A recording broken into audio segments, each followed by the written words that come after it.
dengan ibu dan adik dalam tempoh selang sehari ni, Rahim? Baiklah, itu terima kasih MHI mengundang saya lah. Saya nak share apa yang saya alami, kelekaan yang saya buat menyebabkan saya kehilangan ahli keluarga lah. Pada hari raya kami berkumpul lah. Saya ada dua rumah saya dan rumah mak ni memang kita cross each other lah. Jadi kita pergi tiap-tiap hari berbulan puasa semua, dan ada cucu-cucu mak yang datang berbulan puasa di kawasan berdekatan juga, kita buka puasa sama.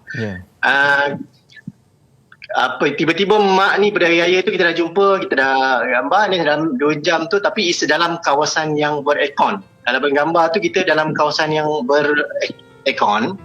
Kemudian pada hari ketiga, mak saya, adik saya, anak lelaki saya demam secara tiba-tiba.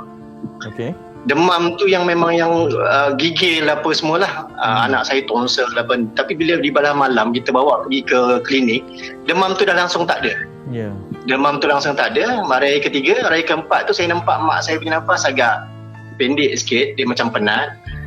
Adik saya batuk kering yang berterusan. Hari Isnin kita dapat trigger pada anak buah tu bahawa dia nak masuk kerja. Dia buat swab test RTK, dia positif. Dengan segera saya bawa mak saya pergi ke klinik kesihatan Puchong untuk maklum pada doktor. Dia buat kontak itu RTK positif, buat swab. Saya rasa memang tak sedap hati. Jadi hari Selasa tu saya fikir tak gunalah ada duit. Saya nak bawa semua di keluarga saya yang 7 orang ni, bawa pergi ke private, kita buat lab test tu. Terus buatlah private punya lab tu, kita buat PCR test. Dah buat PCR test tu, hari Selasa malam tu mendebarkan lah. Pasal dalam masa yang sama result daripada mak saya pun keluar daripada KKM, nyatakan mak saya positif. Daripada 9 orang daripada keluarga kami, 7 positif. Saya dan anak perempuan negatif. Itu pun saya lepas 9.30 tu memang berdebar sangat. Pasal result keluar. Sampai pukul 2.30 pagi baru result tu keluar kata saya dan anak. Tapi dah pisah lah. Masa tu kita dah pisah semualah. Dah suruh hati-hati. Dan saya minta mak pada malam tu juga minta semua orang standby, kemaskan pakaian untuk pergi ke CAC Stadium Melawati untuk buat assessment. Hari Rabu pagi tu semua dah pergilah. Saya belikan, itulah kali terakhir saya jumpa mak saya berdepan. Saya belikan makanan. Saya kata kat mak, dalam rumah ada 4 orang, nanti pergi sana, nanti daripada rumah pun ada 3 orang akan pergi ke sana, makan kenyang-kenyang, bawa botol air, bawa pakaian cukup, apa semua, takut kena tahan. Tapi itulah apa yang saya tu. Mak saya ditahan, yang pertama ditahan apabila di assessment yang pertama, mak saya terus ditahan. Dah dia kata tak cukup oksigen. Terus dibawa ke bahagian dia orang punya mediknya tim, dia dah bawa, dia bagi oksigen, dia masukkan air, dia panggil adik saya kata mak awak dah tak cukup oksigen. Kemudian dia stabilkan mak saya dalam 2 jam, dia bawa mak saya ke Hospital Sungai Buloh. Habislah tak jumpa mak. Saya buat phone call je. Adik saya ni ditransfer ke MAEPS. Tapi dia agak lama, mungkin terlalu ramai lah. Kita kata KKM dah jam, MAEPS pun dah jam. Saya rasa ada penyusunan apa semua, kita kena faham. Adik saya kena tunggu daripada pukul 2 tengah hari tu sampai pukul 9.30 malam baru dibawa ke MAEPS. Dia dapat katil dalam setengah malam, dia tak makan dan semua. Saya minta dia tolong lah. Batuk dia masih berterusan. Jadi hari ke hari tu kita keep contact lah. Saya kena jaga. Jadi yang ahli keluarga yang lain ni, yang 5 ni dapat balik kuarantin di 2 rumah lah. Jadi saya yang di rumah saya, 3 orang di tingkat atas, saya di bawah. Saya kena jaga protect anak saya yang perempuan ni. Macam-macam lah kena buat, kena cari makan bagaimana semua kan. Ada kawan yang membantu, hantarkan makanan. Ada jiran-jiran lah yang datang hantar makanan, tanya khabar, whatsoever, apa semua apa yang perlu. Saya minta kirim, beri makanan. Saya terpaksa sediakan untuk ahli keluarga ni. Time to time, tiap-tiap malam doktor dah mula bagi tahu yang mak saya ni memang dah ada komplikasi, dah ada darah tinggi dan buah pinggang. Dan dia tidur darah tinggi dan kencing manis. Buah pinggang ni pun memang dah tak cantik. Tiap-tiap malam doktor dah bagi tahulah. Dia kata oksigen mak makin menurun. Malam kedua pun oksigen mak makin menurun. Malam ketiga dia kata doktor jantung mak dah mula membengkak, oksigen dah makin kurang, sehinggalah hari.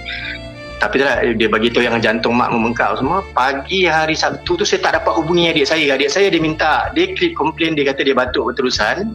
Dia ada minta pakaian. Dia kata minta hantarkan baju, seluar, dan saya kata perlukan tak minuman 3-in-1. Dia kata perlu. Dia kata dia pun tak dapat join sembahyang pasal sejadah tak bawa. Dia kata sejadah tak digunakan. Kalau boleh kita tanya, sebab kita sedang tayangkan gambar bersama keluarga, yang mana satu? Adik yang baju purple tu. Baju berdiri. Baju purple berdiri. Ya, berdiri. Okey, baik. Ya. Okey, mungkin boleh teruskan kemudian. Kemudian adik ni, jadi kita pun sebenarnya hari Jumaat malam tu kakak ada satu kakak ni, kakak cuba hubungi dia tak dapat. Kemudian saya pun pagi Sabtu tu saya cuba hubungi pun tak dapat, tak jawab. Dia nak tanya dia row mana apa semua. Pasal CPRC MAEPS mintakan semua detail dia untuk kita kena hantar satu kaunter untuk dia ni lah. Saya tak tahu dia katil pasal malam, dia tak beritahu dia katil di mana, cuma dia kata dia dapat katil je. Pukul 9 call pun tak dapat, pukul 10 langsung call tak berjawab. Only kita dapat tahu 12.30 hospital sedang. Call adik saya dan adik saya call saya, dia kata minta datang ke hospital sedang. Masa sampai ke hospital sedang tu, dia kata saya tanya adik saya masih tak sedar diri ke ataupun bagaimana, macam mana. Dia kata tunggu doktor.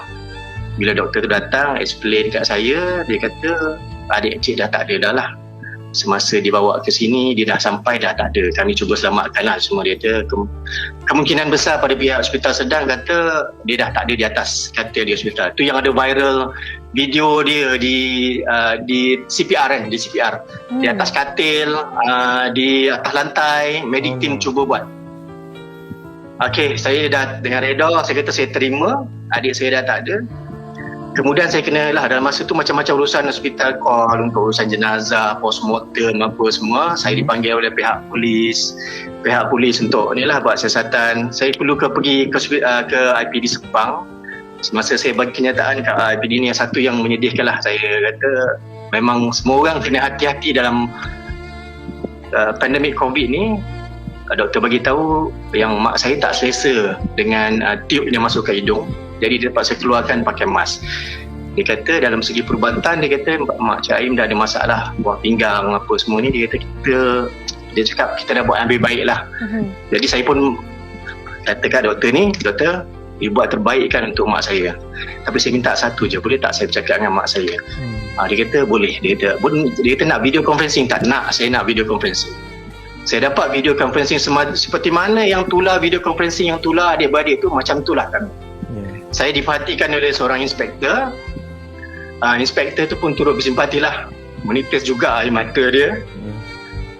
Kali terakhir saya cakap dengan mak saya, satu benda yang saya nak bagi tu, jangan mensalah, jangan jadi seperti saya. Saya leka 2 suku pagi adik call kata mak dah tak ada.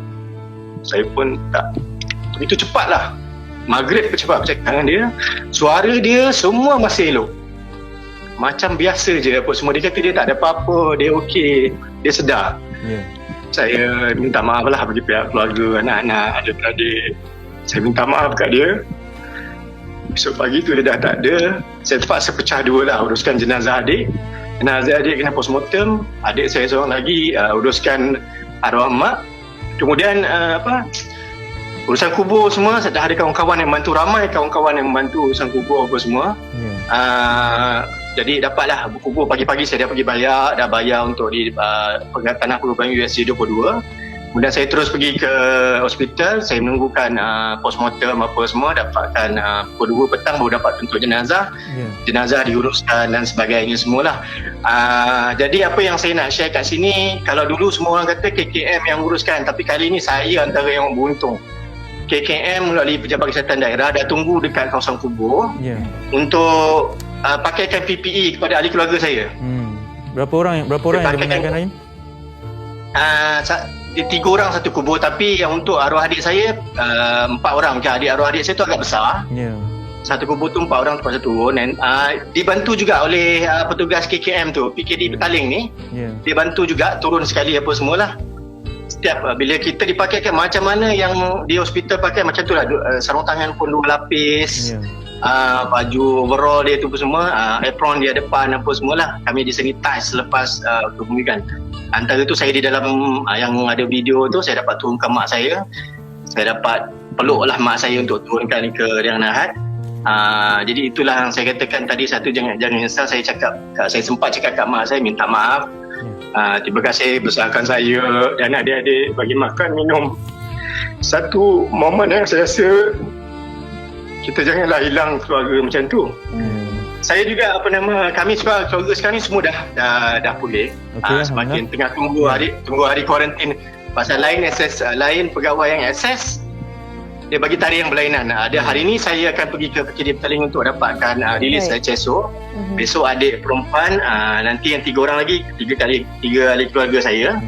Kami dah dapat ni lah. Saya juga nak berpesan kepada semua, jangan leka lah. Memang betul apa yang KKM cakap, jaga SOP. Janganlah berada di dalam kawasan tertutup, pakai mask, jangan jangan kata no peluk cium, no handshake, no bump in. Please tolong jangan buat benda-benda macam ini. Pasal saya betul apa yang dia cakap. Pasal saya tak tahu dia datang daripada mana, because daripada kami yang 15-14 orang dalam rumah tu, kita tak tahu. Kita tak tahu dia datang daripada mana. Jadi saya pun tak nak tuduh siapa-siapa, pasal mungkin dia datang daripada saya, mungkin anak-anak saya yang bawa apa, mungkin malam raya tu ada yang keluar ke apa pun, saya tak pasti. Pasal saya dia tak tahu, saya tak nak tuduh, tapi orang cakap kena hati-hati. Memang tak boleh lah. Saya memang lockdown di rumah. Untuk yang untuk yang di Mak Apps, semua siapa-siapa yang di kuarantin di Mak Apps, dikarenakan adik saya tu dijumpa tu, saya nak minta yang ada di Mak Apps tu take look lah, jiran-jiran, katil atas, katil bawah, katil kiri, kanan dan sebagainya, tengoklah. Pasal adik saya tu tak bangun. Jadi ada mungkin yang tak bangun, lambat bangun, tolong kejutkan lah. Kita cuba bantu KKM. So, saya difahamkan kaunter KKM agak jauh dan orang-orang KKM tak boleh masuk dalam tu. Ya, betul. Tak semua. Jadi itu keadaannya. Itu jadi kita pun, dia nak protect diri dia orang, kita pun dah positif kan. Jadi saya nak pesan kepada yang positif itulah. Mana saya pesan tadi kepada semua kat luar sana, bantu dengan menjaga SOP. Kemudian siapa yang positif di dalam tu, dan juga dapatkanlah suntikan vaksin ni. Betul. Dia amat penting lah. Saya. Terima kasih banyak di atas perkongsian ni. Betul, kita betul-betul hargai. Sekali lagi kita ucapkan takziah kepada Rahim sekeluarga.